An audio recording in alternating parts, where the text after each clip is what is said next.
আলালের ঘরের দুলাল বাংলা ভাষায় রচিত প্রথম সফল উপন্যাস। প্যারীচাঁদ মিত্র ওরফে টেকচাঁদ ঠাকুর 1858 সালে এটি রচনা করেন। এই উপন্যাসে একটি বিশেষ সময় পর্বের কলকাতার কণ্ঠলগ্ন বৈদ্যবাটীর বাবু কালচারের মদমত্ত বিলাসী ধনিক পরিবারের অধঃপতনের ইতিহাস বিবৃত হয়েছে।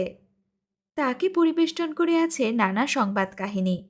বাবু বিলাসীর তখন বিচিত্র সুখের নিত্য প্রদর্শনী চলেছে। যে যেমনভাবে পারে সর্বসহিষ্ণু উর্বশীর নগরীকে ভোগ দখলের সামগ্রী করেছে। বাবুরামবাবুতে যার শুরু, মতিলালে তার চরম ও বিনাশ। শুরু করছি আলালের ঘরের দুলালের প্রথম পর্ব।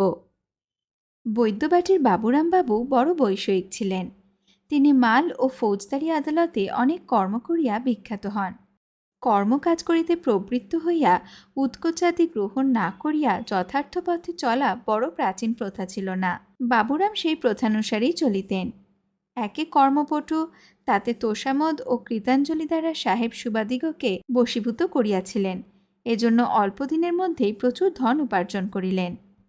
এদেশে ধন অথবা পদ বাড়িলেই মান বাড়ে, বিদ্যা ও চরিত্রের তাদ্রিক গৌরব হয় না। বাবুরামবাবুর অবস্থা পূর্বে বড় মন্দ ছিল। তৎকালে গ্রামে কেবল দুই এক ব্যক্তি তাহার তত্ত্ব করিত। পরে তাহার সুদৃশ্য অট্টালিকা, বাগবাগিচা, তালুক ও অন্যান্য ঐশ্বর্য সম্পত্তি হওয়াতে অনুগত ও অমাত্য বন্ধুবান্ধবের সংখ্যা অসংখ্য হইল। অবকাশকালে বাটিতে আসিলে তাহার বৈঠকখানা লোকারণ্য হইত। যেমন মেঠাইওয়ালার দোকানে মিষ্ট থাকিলেই তাহা মক্ষিকায় পরিপূর্ণ হয়, তেমন ধনের আমদানি হলেই লোকের আমদানি হয়। বাবুরামবাবুর বাটিতে যখন যাও, তাহার নিকট লোক ছাড়া নাই। কি বড় কি ছোট, সকলেই চারিদিকে বসিয়া তুষ্টিজনক নানা কথা কহিতেছে। বুদ্ধিমান ব্যক্তিরা ভঙ্গিক্রমে তোষামোদ করিত, আর এলোমেলো লোকেরা একেবারে জল উঁচু নিচু বলিত। এইরূপে কিছুকাল যাপন করিয়া বাবুরামবাবু পেনশন লইলেন ও আপন বাটিতে বসিয়া জমিদারি ও সওদাগরি কর্ম করিতে আরম্ভ করিলেন। লোকের সর্বপ্রকারে সুখ প্রায় হয় না ও সর্ববিষয়ে বুদ্ধিও প্রায় থাকে না। বাবুরামবাবু কেবল ধন উপার্জনেই মনোযোগ করিতেন। কি প্রকারে বিষয় বিভব বাড়িবে, কি প্রকারে 10 জন লোকে জানিবে, কি প্রকারে গ্রামস্থ লোক সকল করজোড়ে থাকিবে, কি প্রকারে ক্রিয়াকাণ্ড সর্বোত্তম হইবে, এই সকল বিষয়ে সর্বদা চিন্তা করিতেন। তাহার এক পুত্র ও 2 কন্যা ছিল। বাবুরামবাবু বলরাম ঠাকুরের সন্তান। এজন্য জাতি রক্ষার্থ কন্যাদ্বয় জন্মিবা মাত্র বিস্তর ব্যয়ভূষণ করিয়া তাহাদের বিবাহ দিয়াছিলেন। কিন্তু জামাতারা কুলীন, অনেক স্থানে দ্বার পরিগ্রহ করিয়াছিল। বিশেষ পারিতোষিক না পাইলে বৈদ্যবাটীর শ্বশুর বাটিতে উঁকিও মারিত না। পুত্র মতিলাল বাল্যাবস্থা অবধি আদর পাইয়া সর্বদাই বাইন করিত। কখনো বলিত, বাবা চাঁদ ধরিব, কখনো বলিত, বাবা তোপ খাব। যখন চিৎকার করিয়া কান্দিতে আরম্ভ করিত, নিকটস্থ সকল লোক বলিত, ওই বানকে ছেলেটার জ্বালায় ঘুমানো ভার। বালকটি পিতামাতার নিকট আশকারা পাইয়া পাঠশালায় যাইবার নামও করিত না। যিনি বাটির সরকার, তাহার উপর শিক্ষা করাইবার ভার ছিল। প্রথম প্রথম গুরুমহাশয়ের নিকটে গেলে মতিলাল আ করিয়া কান্দিয়া তাহাকে আঁচড় ও কামড় দিত।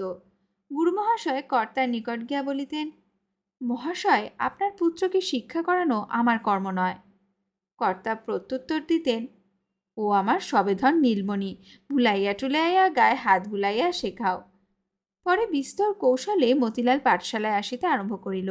গুরুমহাশয় পায়ের উপর পা বেত হাতে দিয়ালে ঠেসান দিয়া ঢুলছেন ও বলছেন, লেখ রে লেখ।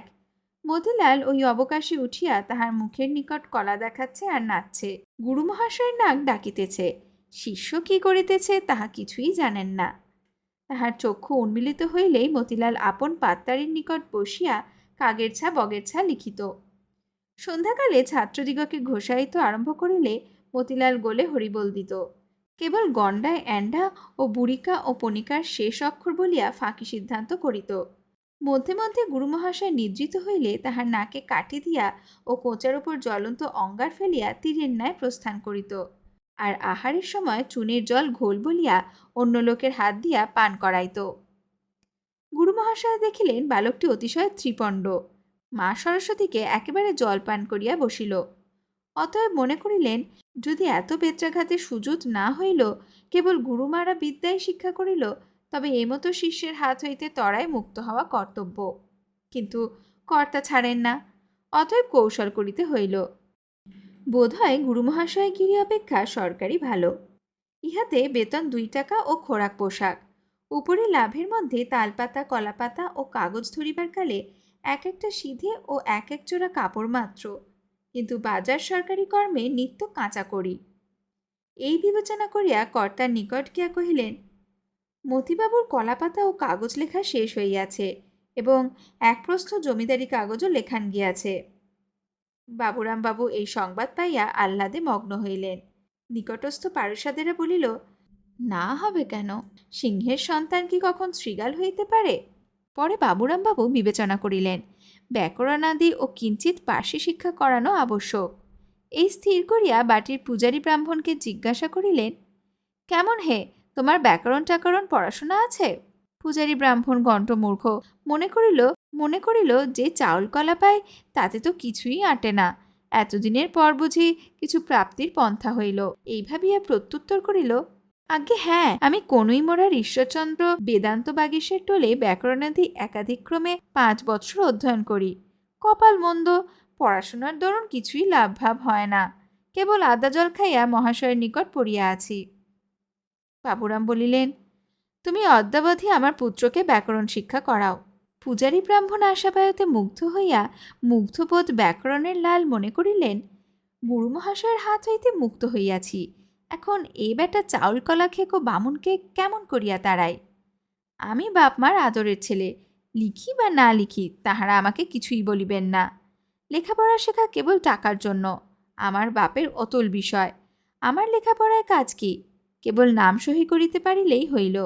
আর যদি লেখাপড়া শিখিব তবে আমার এয়ার বক্সিদিগের দশা কি হইবে? আমোদ করিবার এই সময়, এখন কি লেখাপড়ার যন্ত্রণা ভালো লাগে? মতিলাল এই স্থির করিয়া পূজারী ব্রাহ্মণকে বলিল, অরে বামুন, তুই যদি হজবরল শিখাইতে আমার নিকট আর আসবি, ঠাকুর ফেলিয়া দিয়া তোর চাউল কলা পাইবার উপায় শুদ্ধ ঘুচাইয়া দিব। কিন্তু বাবার কাছে গিয়ে কথা বললে ছাতের উপর হতে তোর মাথায় এমন এক একারাঞ্চি ছাড়িব যে তোর ব্রাহ্মণীকে কালই হাতের নোয়া খুলিতে হইবে। পূজারী ব্রাহ্মণ হজবরল প্রসাদাৎ ক্ষণিককাল হজবরল হইয়া থাকিলেন। পরে আপনা আপনি বিচার করিলেন, 6 মাস প্রাণপণে পরিশ্রম করিয়াছি, 1 পয়সাও হস্তগত হয় নাই, আবার লাভপারঙ্গ বাধা, প্রাণ নিয়া টানাটানি, এক্ষণে ছেড়ে দিলে কেঁদে বাঁচি। পূজারী ব্রাহ্মণ যৎকালে এই সকল পর্যালোচনা করিতেছিলেন, মতিলাল তাহার মুখাবলোকন করিয়া বলিল, বড় যে বসে বসে ভাবছিস, টাকা চাই, এই নে, কিন্তু বাবার কাছে গিয়ে বলগে আমি সব 2-1 পাতা শিক্ষা করিয়া পড়াইতে আরম্ভ করিলেম, মতি শিখেছে। পূজারী ব্রাহ্মণ কর্তার নিকট বলিল, মতিলাল সামান্য বালক নহে, তাহার অসাধারণ মেধা, যাহা একবার শুনে তাহাই মনে করিয়া রাখে। বাবুরাম বাবুর নিকট একজন আচার্য ছিল, বলিল, মতিলালের পরিচয় দিবার আবশ্যক নাই, উটি ক্ষণজন্মা ছেলে, বেঁচে থাকিলে দিকপাল হইবে। অনন্তর পুত্রকে পার্সি পড়াইবার জন্য বাবুরাম বাবু একজন মুন্সি অন্বেষণ করিতে লাগিলেন। অনেক অনুসন্ধানের পর আলাদি দর্জির নানা হবিবুল হোসেন তেলকাঠ ও 1 টাকা মাহিনাতে নিযুক্ত হইল। মুন্সি সাহেবের দন্ত নাই, পাকা দাড়ি, সনের ন্যায় গোঁপ। শিখাইবার সময় চক্ষু রাঙা করেন ও বলেন, আরে বে পড়, ও কাফ গাফ আইন গায়েন উচ্চারণে তাহার বদন সর্বদা বিকট হয়। একে বিদ্যা শিক্ষাতে কিছু অনুরাগ নাই, তাতে ঐরূপ শিক্ষক, অতএব মতিলালের পার্সি পড়াতে ঐরূপ ফল হইল। এক দিবস মুন্সি সাহেব হেঁট হইয়া কেতাব দেখিতেছেন ও হাত নেড়ে সুর করিয়া মসনবীর বয়াত পড়িতেছেন। ইত্যবসরে মতিলাল পিছন দিক দিয়া গিয়া একখানা জ্বলন্ত টিকে দাড়ির উপর ফেলিয়া দিল। তৎক্ষণাৎ দাউ দাউ করিয়া দাড়ি জ্বলিয়া উঠিল। মতিলাল বলিল, কেমন রে বেটা সোর খেকো নেড়ে, আর আমাকে পড়াবি? মুন্সি সাহেব দাড়ি ঝাড়িতে ঝাড়িতে ও তবা তবা বলিতে বলিতে প্রস্থান করিলেন এবং জ্বালার চোটে চিৎকার করিয়া কহিলেন, इस माफिक बदतमीज और बज्जात लड़का कभी देखा नहीं। इस काम से मुल्क में चास करना अच्छी है, इस जगह आना भी हराम है। तौबा तौबा तौबा। মুন্সি সাহেবের দুর্গতির কথা শুনিয়া বাবুরাম বাবু বলিলেন, মতিলাল তো আমার তেমন ছেলে নয়, সে বেটা যেতে নেড়ে, কত ভালো হবে। পরে ভাবিলেন যে ফার্সির চলন উঠিয়া যাইতেছে, এখন ইংরাজি পড়ানো ভালো। যেমন ক্ষিপ্তের কখনো জ্ঞানোদয় হয়, তেমনি অভিজ্ঞ লোকেরও কখনো কখনো বিজ্ঞতা উপস্থিত হয়। বাবুরাম বাবু ওই বিষয় স্থির করিয়া বিবেচনা করিতে লাগিলেন। আমি বারাণসী বাবুর ন্যায় ইংরেজি জানি, সরকার কম স্পিক নট। আমার নিকটস্থ লোকেরাও তদ্রূপ বিদ্বান, অতএব একজন বিজ্ঞ ব্যক্তির নিকট পরামর্শ লওয়া কর্তব্য। আপন কুটুম্ব ও আত্মীয়দিগের নাম স্মরণ করাতে মনে হইল বালির বেণীবাবু বড় যোগ্য লোক। বিষয়কর্ম করিলে তৎপরতা জন্মে। এজন্য অবিলম্বে একজন চাকর ও পাইক সঙ্গে লইয়া বৈদ্যবাটির ঘাটে আসিলেন। আষাঢ় শ্রাবণ মাসে মাঝিরা বৈতির জাল ফেলিয়া ইলিশ মাছ ধরে ও 2 প্রহরের সময় মালারা প্রায় আহার করিতে যায়। এজন্য বৈদ্যবাটির ঘাটে খেয়া কিংবা চলিত নৌকা ছিল না। বাবুরাম বাবু চৌগোপ্পা, নাকে তিলক, কস্তা পেরে ধুতি পরা, ফুলপুকুরে জুতো পায়, উদরটি গণেশের মতো, কোচানো চাদরখানি কাঁধে, একগাল পান, ইতস্তত বেড়াইয়া চাকরকে বলছেন, ওরে হরে, শীঘ্র বালি যাইতে হইবে, 2-4 পয়সায় 1 চলতি পানসি ভাড়া করত। বড় মানুষের খানসামারা মধ্যে মধ্যে বেয়াদব হয়। হরি বলিল, মহাশয়ের যেমন কাণ্ড, ভাত খেতে বসতেছিনু, ডাকাডাকিতে ভাত ফেলে রেখে এসতেছি। ভেটেল পানসি হইলে অল্প ভাড়ায় হইত, এখন জোয়ার, দাঁড় টানতে ও ঝিকে মারতে মাঝিদের কাল ঘাম ছুটবে। গহনার নৌকায় গেলে 2-4 পয়সায় হতে পারে, চলতি পানসি 4 পয়সায় ভাড়া করা আমার কর্ম নয়। এ কি থুতকুড়ি দিয়া ছাতুগোলা?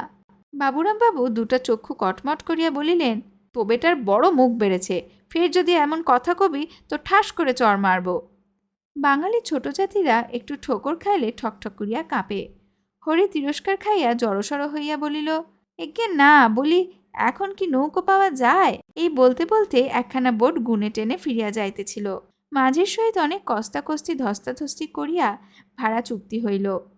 বাবুরাম বাবু চাকর ও পাইকের সহিত বোটের উপর উঠিলেন। কিঞ্চিত দূর আসিয়া 2 দিক দেখিতে দেখিতে বলিতেছেন, ওরে হরে, বোটখানা পাওয়া গিয়েছে ভালো। মাঝি, ও বাড়িটা কার রে? ওটা কি চিনির কল? অহে, চকমকে ঝেড়ে এক ছিলিম তামাক সাজত। পরে ভরভর করিয়া হুঁকা টানিতেছেন। শুশুকগুলা এক একবার ভেসে ভেসে উঠিতেছে। বাবু স্বয়ং উঁচু হইয়া দেখিতেছেন ও গুনগুন করিয়া সখী সংবাদ গাইতেছেন। দেখে এলাম শ্যাম তোমার বৃন্দাবন ধাম, কেবল নাম আছে। ভাটা হাওয়াতে বোট শাঁ শাঁ করিয়া চলিতে লাগিল। মাঝিরাও অবকাশ পাইল।